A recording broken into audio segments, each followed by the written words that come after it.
We're live. Thank you and hello everyone. Welcome to the Appointments Committee dated 21st of January. Welcome to everyone, nice to see you all again. There are a number of items on the, well there's one big item on the agenda today, but we need to get through the other bits first. So first of all, is any apologies for absence? Everyone is here, so that's no. Second is, are there any declarations of pecuniary interest? There's nobody coming forward, so we'll take that as a no. Third, can we agree the minute of the previous meeting, which was on the 30th of November, is on page 1 of the report. I like this thumbs up. You don't need an emoji when there's so many thumbs available. Okay, thank you for that. So we'll move on to the main item of business, which is the appointment of the chief executive for Merton. I think it's very good that we've got Liz Hammond, head of HR, who's here. I wonder whether just at the outset it would make sense for Liz to just go through some of the procedure that we need to do, and then very similar to the last meeting, I'll try and break down the decisions that we got to make tonight into 4 or 5 different categories, and then if we can agree those, we'll go through each of those as we progress. I should just say for the sake of the meeting, there's obviously some papers here that are confidential. So what I'd like to do is kind of like take those separately at the end, if everyone's okay with that. But in the meantime, if you're all happy with it, we'll invite Liz to just introduce the item. Liz, thank you. Good evening, councillors. So thank you for inviting me to attend tonight. We are obviously here to discuss the process for the recruitment of the chief exec. Obviously, this is we haven't done this for a long time in Merton, with our current chief exec having been in post for probably near on 17 years. So it's an important appointment, as all senior appointments are. And we met recently, of course, to discuss the Director of Children's Schools and Families appointment. And I suppose the only thing to point out here is that the only difference in the overall process from that recruitment to this recruitment is the fact that this committee will go to full council on the 3rd of February to ask full council's approval to recruit and at the salary band that this committee feels that is appropriate. So that's probably the only difference to the previous process. Thank you. Thank you, that's great. Can ask Liz some questions in just a second, but I just thought that my reading of the paperwork, if we do it similar to how we did it last time, would be to go through kind of systematically. So first of all, just agreeing whether we're content with how the paper describes the recruitment process and how that should work as the first thing. Then second would be to have a agreement on the process for agreeing the job description for the chief executive. Happy with that as the next stage. Third, we'd be looking at who should be the members of the sort of subcommittee, the panel that will do the shortlisting and the interviewing. Then, if we can just hopefully fairly straightforwardly, we should then move on to agreeing that we would then take all this process through to full council. Because as Liz said, we have to go through that extra stage. And then finally, we need to discuss who we would appoint to help us with the recruitment. And obviously that's part of the confidential paper, so we'll do that at the end. Are you all generally content with that kind of order of doing things fairly systematically? Very good. There's more thumbs from Una. Thank you for that. Okay, so first of all then, should we, the recruitment, the process that's outlined in the paper here. Did anybody have any questions or thoughts about it, or are you content with how that goes through? Let's see Anthony, do you want to just? Thank you, Chair. It's actually a more general question, if I may, but it's the point it seems to fit in. On the basis of the decisions presented to us tonight, we are, recruiting like for like, as it were, a chief exec for a chief exec. But I wondered if what work had been done on the possibility of shared services. We now have the example, of course, of Richmond and Wandsworth, and I wondered if that had been something that had been looked at before these decisions were being presented to us. So obviously, I understand what the decision is, but I just wondered what work had gone into that.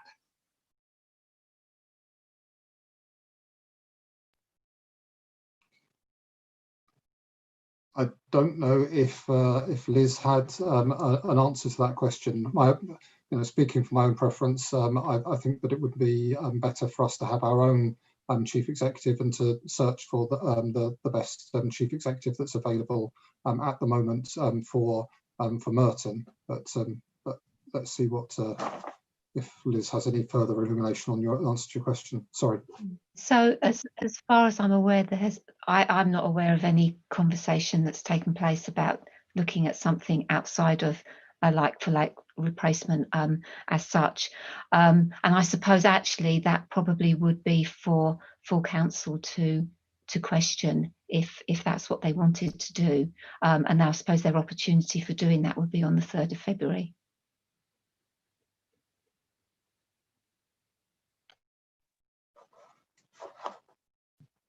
Were there any other questions or points people wanted to make on the recruitment process as it's laid out in the report? Are we happy with the procedure there? Nobody's indicating, so we'll move on to the next thing, which is the job description. And I think as we see in the report, obviously the job description needs updating quite significantly. Because it's been some time since we're very fortunate. It's been some time since we've been in a position where we've needed to appoint. But the papers explain, I think, how we would use the recruitment consultancy to assist us with updating the job description in consultation with both myself from the members' side and also with Liz as the HR person for the council. Did anybody have any questions on that side of the process? Or any comments? Una. Let's have a clarification. Is this then the old job description that's in the papers, or is this the new one? So this is largely the old job description. It has been updated to a degree internally, but we felt that it would be pertinent to use the advice and support of whoever is the chosen executive search agency to support making sure, obviously using their expertise in this area would be worth. So it has been updated to a degree. It's not purely completely the old job description that Jed was recruited to, but I just think we will benefit from having their expertise from whoever that chosen executive search agent is. I mean, I'm sure if it's going through, but I did notice that there's a bit of a typo on the very last page of it, page 12 of the papers, under personal style and behaviour, point 5. It says high levels and energy and equipment, but presumably it would be high levels of energy and a commitment. But anyway, that was just a small point, but if it's going to be looked at, I'm sure that will be looked at anyway. So thank you. Shows I've read. Maybe just having high levels is a competency that we should be looking out for. High levels, yes, of course. Just generally. Thank you for noticing it. I think it is a very good idea that we involve the expertise that we're going to get in from outside. Sorry, David, do you want to make a point? Thank you. Chair, thank you. I'm just rather interested in the point that Councillor Fairclough made in the question of whether or not we have looked at the possibility of shared services. We are one of the smallest London boroughs, if you think about it. And it may well be that we should, in fact, examine that possibility before we necessarily go out to recruitment.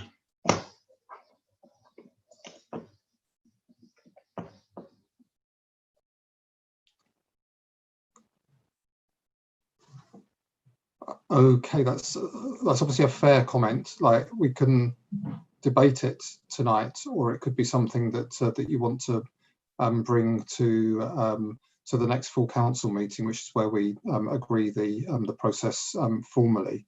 By which point you may have had more chance to consider it. As I explained, my preference, I think, would be to have a single chief executive at this point, and to work on that basis so that Merton has their own identity. It may be something to consider in the future, but I wouldn't have thought that, that I would like to do that now. But as you say, the meeting could be where it's decided. However, if you'd like to debate it now, I'm happy for that. I think I would like to have some discussion about that, Chair. I think that that there is, we are actually doing shared services on a range of issues right now, and most of which have been really quite successful. The legal partnership is one. Perhaps the South West London Waste Partnership is not, but we won't go into that tonight. I think that that my concern is, again, that we've got to look at the best value that we can give and get for our council taxpayers and the services we provide. It just strikes me that there is maybe an opportunity for us to think this through again. It may be that I'm in a minority, and if I am, then fair enough, we proceed. But I mean, I think I would like you to just give the option to get others' opinions before you proceed too quickly.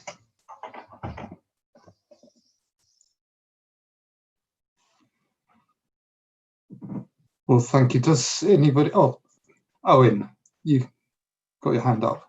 Yeah, I'm interested in. First off, I'm interested to know what a couple of people have suggested it, and they haven't really said the logic behind it. I think it's important differentiating shared service from shared leadership. What we're talking about, we're not talking about services here. I work with councils that have shared services all the time, from IT services to legal services to HR services, and we do many of these things. But what we're talking about here is essentially governance and leadership. Now, bear in mind who I'm speaking to, Councillor Simpson, Councillor Fairclough. I'm sure you'll be aware of Lord Levine and the number of inquiries that he did into the governance in public sector bodies. And one of his key findings was the need to align within governance and leadership, authority, responsibility and accountability. I think that holds true now as when he said it the first time in the 90s, and when he said it for, I think, the last time in about 2011, when we need people who are clearly a clear alignment from our democratically elected group, who they choose as leader, the political part of it, through the chief executive and down the staff to it. If we share services beneath that, if we have shared services with heads of service, with infrastructure, all the better. But what we need is a clear accountability, responsibility and authority model, so everyone knows who's who in the governance chain.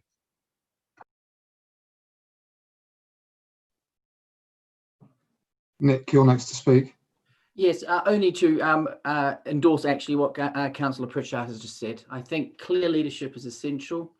And while I've actually not given any thought, and I think the process is perhaps if we want to have a discussion about it at full council, but I think clear leadership and governance is essential if we're going to get Merton. It's just essential. So that's my position.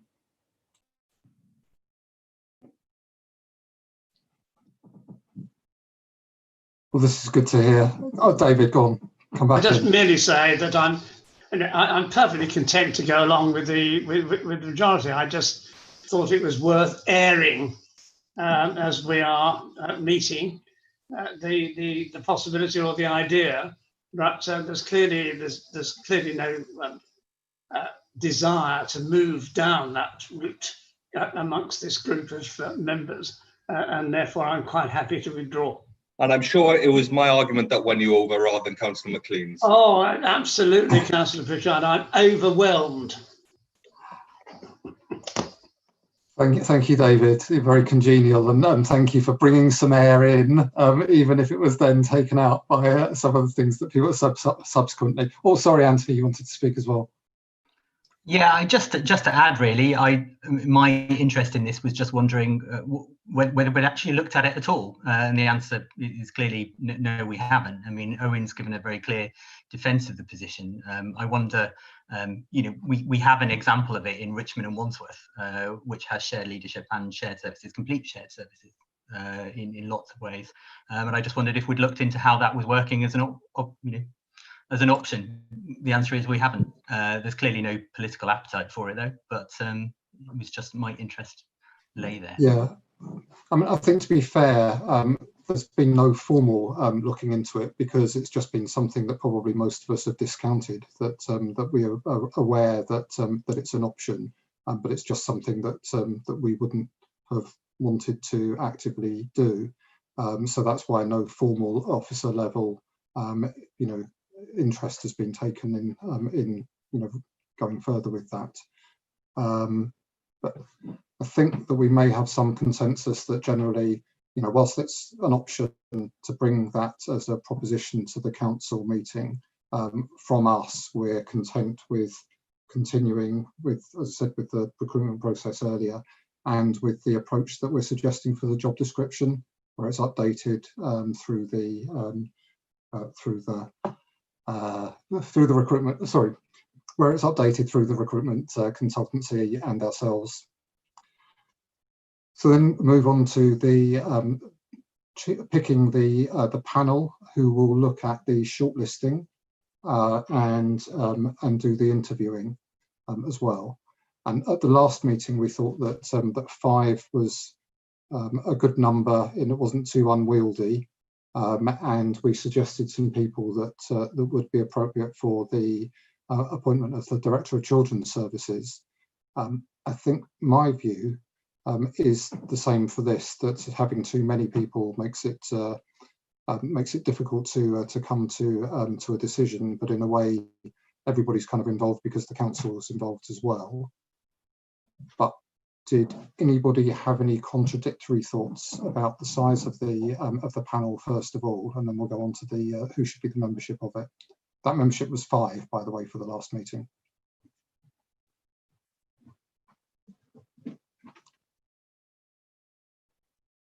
Okay, there's no sort of dissent on that by the sounds of things.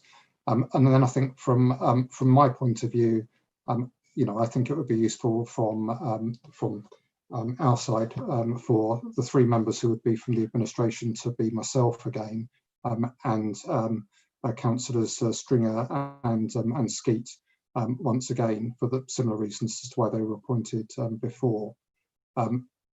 Making an assumption that it would then be sensible for the 2 party leaders who are represented here to be the other 2 places. Are you content with that being the case, or would you like to suggest anything different? I'm content to take the Conservative seat. Can I ask why Councillor Byers hasn't been considered on your side?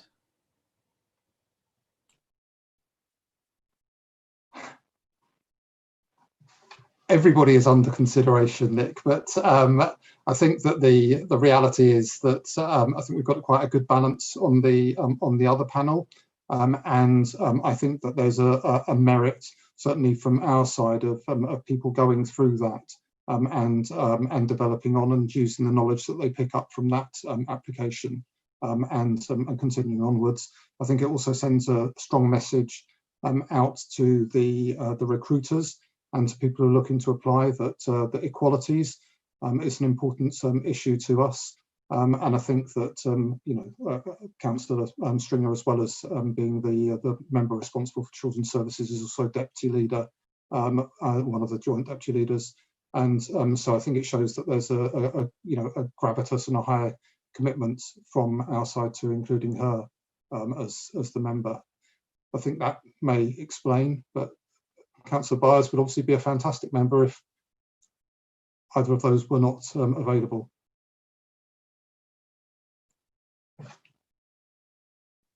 So am I getting the feedback that you, Councillor McLean, would like to be the Conservative appointment to this committee, and Councillor Fairclough? Sorry, Anthony. Yeah, I'm happy with the panel and also to take that position. That's fine. You're good to go. So we're happy with 5, and we're happy with it being those 5. Now, obviously the recommendations are in the report on page 3, but I think they're the key things. If we're happy with what we've decided there, are you all content for us to agree for us going to council on this basis? I'm taking that as a yes. So then what I propose to do is for us to go into private session to agree the recruitment consultancy. So I don't know if I have to read the item 5, the exclusion of the public, to resolve that the public are excluded from the meeting during consideration of the following minutes and report on the grounds that they're exempt from disclosure for the reasons stated in the minutes and report. Everybody agree that? There's no dissent, so well, and a couple of thumbs, so we'll take that as read. So Democratic Services, are you able to exclude the public at this point, and then we'll move on to the other item? Thank you, Chair. I'll stop the live stream.